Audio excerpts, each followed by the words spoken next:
ये कहानी उस समय की है जब जॉनथन एक बोर्डिंग स्कूल में पढ़ा करता था।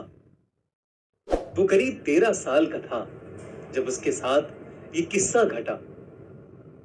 एक दिन जब वो बाकी बच्चों के साथ क्लास में बैठकर पढ़ रहा था, तभी अचानक से एक जूनियर टीचर भागते हुए उनके क्लासरूम में आई और प्रोफेसर के कान में कुछ कहकर वहां से चली गई।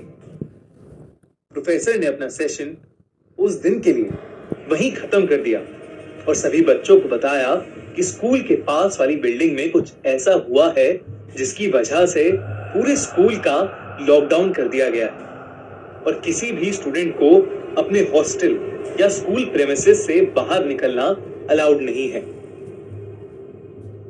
असल में स्कूल के पास वाली बिल्डिंग में एक पागल सीरियल किलर ने कुछ लोगों का मर्डर कर दिया था और वो स्कूल के आसपास ही घूम रहा था। इसलिए जब तक पुलिस उस सीरियल किलर को नहीं ढूंढ लेती, तब तक पुलिस ने स्कूल को बंद करवा दिया था। उस सीरियल किलर ने जिन भी लोगों को मारा था, उनका दाहिना हाथ उनकी बॉडी से गायब था।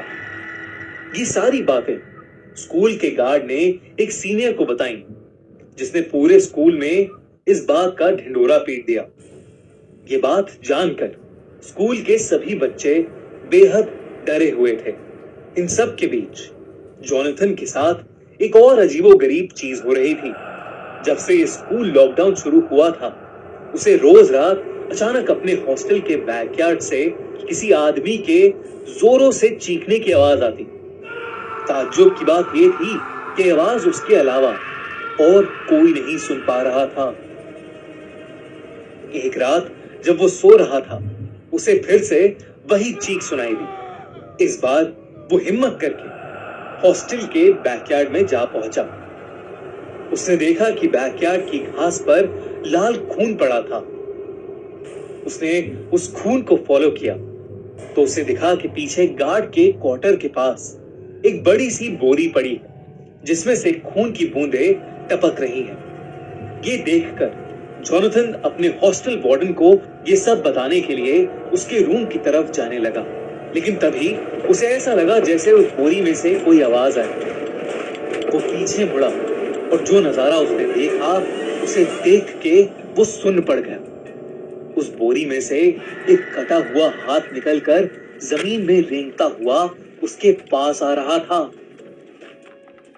13 साल का जॉनथन ये देखकर बेहद घबरा गया और चीखते हुए वहां से भागा। कुछ ही देर में उसे ऐसा लगा कि जैसे वो बोरी उन सभी कटे हुए हाथों से भरी है जिनको उस सीरियल किलर ने मारा था, और सभी हाथ रेंगते हुए उसके पीछे आ रहे हैं। जॉनथन जोर जोर से मदद के लिए चीखने लगा। उसकी चीख सुनकर हॉस्टल वार्डन और बाकी लोग भी उठ गए। वो बोरी देखकर स्कूल प्रिंसिपल ने तुरंत पुलिस को फोन किया और वहां बुला लिया। स्कूल टीचर्स सभी बच्चों को एक हॉल में ले गए और उन्हें अंदर से लॉक कर दिया। जॉनथन अब भी जोर जोर से रो रहा था। कुछ ही देर में पुलिस वहां पहुंच गई और उन्होंने उस सीरियल किलर को ढूंढ निकाला, जो स्कूल में ही एक क्लासरूम में छुपा हुआ था।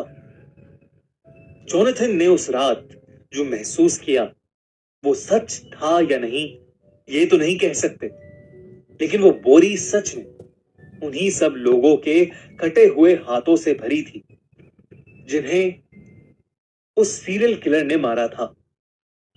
उस दिन के बाद से स्कूल का रूटीन तो नॉर्मल हो गया, लेकिन जॉनथन को आज भी वो खौफनाक सपना आता है जहां एक कटा हुआ हाथ रेंगते हुए उसके पास आ रहा है।